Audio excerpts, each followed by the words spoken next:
سابق وزیر اعظم عمران خان کی اڈیالہ جیل میں 22 مئی کو کی گئی وکلا سے گفتگو۔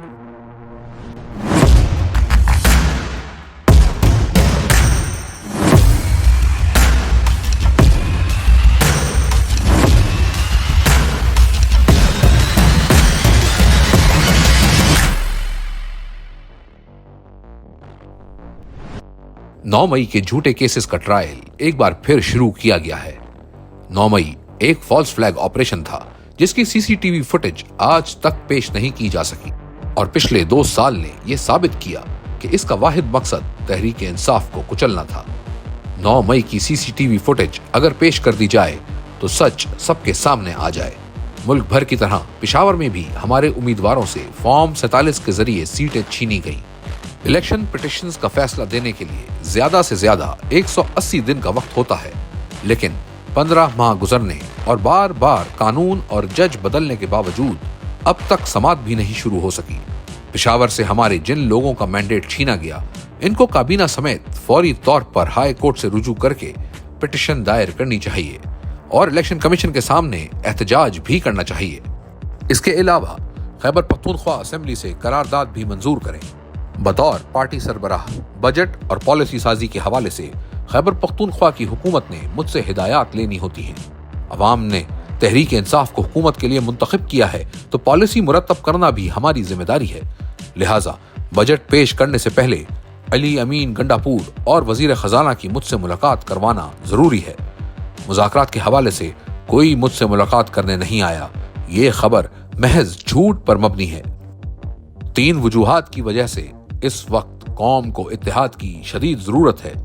نمبر 1، مودی کو حالیہ پاک بھارت کشیدگی میں جو سبکی ہوئی، اس خفت کو مٹانے کے لیے وہ ضرور دوبارہ وار کرے گا۔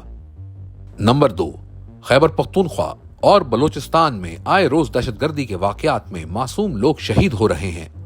نمبر 3، معیشت مکمل طور پر تباہ حال ہے اور سرمایہ دار اور نوجوان مسلسل بیرون ملک منتقل ہو رہے ہیں۔ انہی وجوہات کی بدولت میں نے مذاکرات کی بات کی ہے۔ مذاکرات ان سے ہی ہوں گے جن کے پاس اختیار ہے، اور یہ مذاکرات صرف ملکی مفادات کی خاطر ہوں گے۔ میں کسی مشکل سے نہیں گھبراتا، میرا عزم مضبوط ہے۔ نون لیگ کی کٹ پتلی حکومت سے کسی بھی قسم کی گفتگو یا مذاکرات بے فائدہ ہیں۔ فارم 47 کی اس جعلی حکومت نے پہلے ہی ہمارے 2 مہینے ضائع کیے۔ اس حکومت کا جھوٹے اقتدار سے چمٹے رہنے کے سوا کوئی مقصد نہیں۔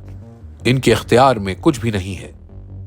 یہ وہ حکومت ہے جس نے پاکستان کی اخلاقی اقدار اور آئینی ڈھانچے کو بالکل تباہ کر کے رکھ دیا ہے۔ جمہوریت کا قیام 2 بنیادی اصولوں پر ہوتا ہے، ایک قانون کی بالادستی اور دوسرا اخلاقیات۔